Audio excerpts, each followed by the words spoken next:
par le numéro 39 de la page 173 du chapitre 5. Donc on a ici cette fois-ci une charge de 9 kg qu'on veut hisser à l'aide d'une poulie. Ici, il y a un problème, pas un problème, il y a quelque chose de particulier. La poulie qui est ici, celle qui est accrochée, où la masse est accrochée, c'est une poulie qui est mobile, qui peut bouger avec la charge, tandis que l'autre poulie, elle est fixe, je sais pas si vous voyez, elle est carrément, elle ne bouge pas. Dans le cas d'une poulie mobile, il va y avoir quelque chose de particulier qu'on va voir par la suite par rapport à ce qui nous intéresse. Bon, ici, la première question qu'on nous demande, on a dans le fond 9 kg qui est retenu par un système de poulie. Quel est le module de la force que doit faire la personne pour exercer, dans ce cas-ci, pour garder le bloc au repos, ou pour faire descendre à 2, ou pour la faire monter avec une accélération de 0,5 m/s². On va commencer par A puis B. Donc, quelle est la force que doit faire la personne? La force que doit faire la personne, c'est la même chose que la force de la corde ici. Donc, on va trouver la tension dans la corde et ça va me permettre de déterminer quelle est la force que doit faire la personne, nécessairement.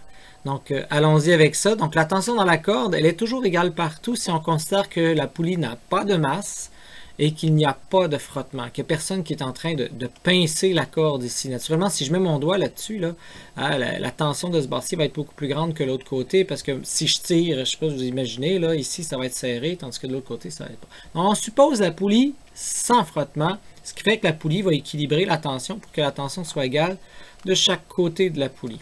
OK? Donc, ça, c'est si on considère une poulie sans masse, sans frottement. On verra plus tard qu'on mettra des masses et des frottements aux poulies. Là, pour l'instant, on est plutôt avec des poulies sans masse et sans frottement.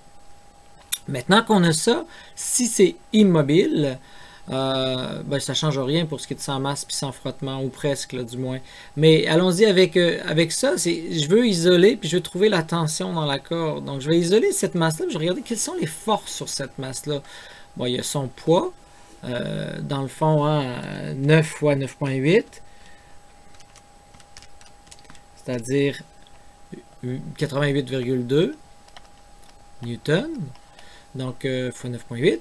Et j'ai quoi d'autre? Dans le fond, j'ai quoi? Oui, j'ai ici la poulie qui le retient, mais la poulie le retient vers le bas.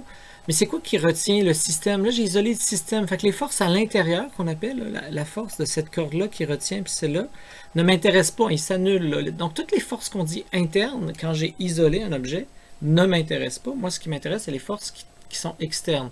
Et donc, la gravité est externe, elle sort de la bulle, je vais dire ça comme ça. Puis, il y a les cordes ici qui sortent de la bulle. Donc, il y a une force qui tire par ici, puis il y a une force qui tire par ici.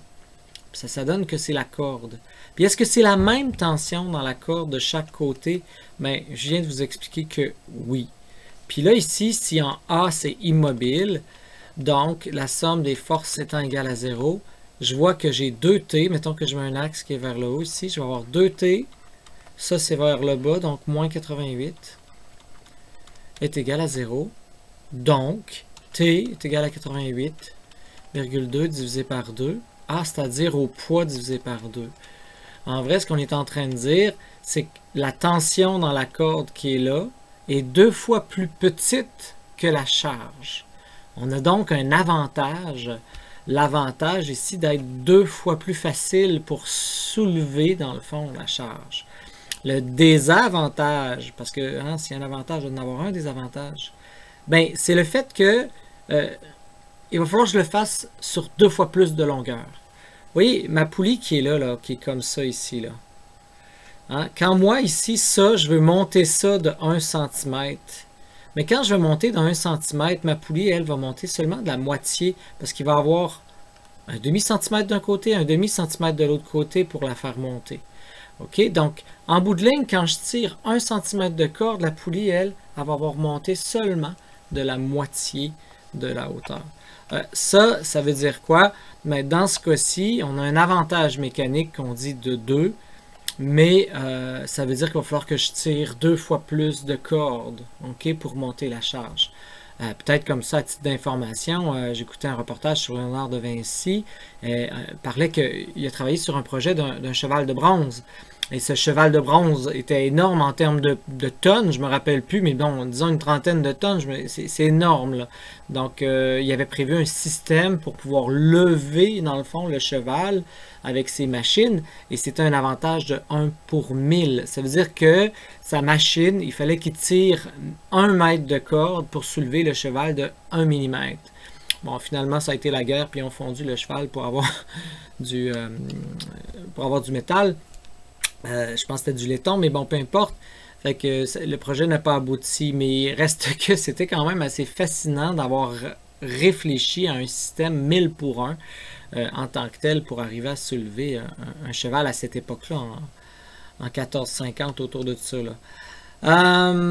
Donc, maintenant qu'on a le poids qui est divisé par 2, qu'est-ce qui se passe si ça a une vitesse constante? S'il y a une vitesse constante, on sait que ça ne change rien, la somme des forces va être égale à 0. Bref, ça fait encore le poids divisé par 2.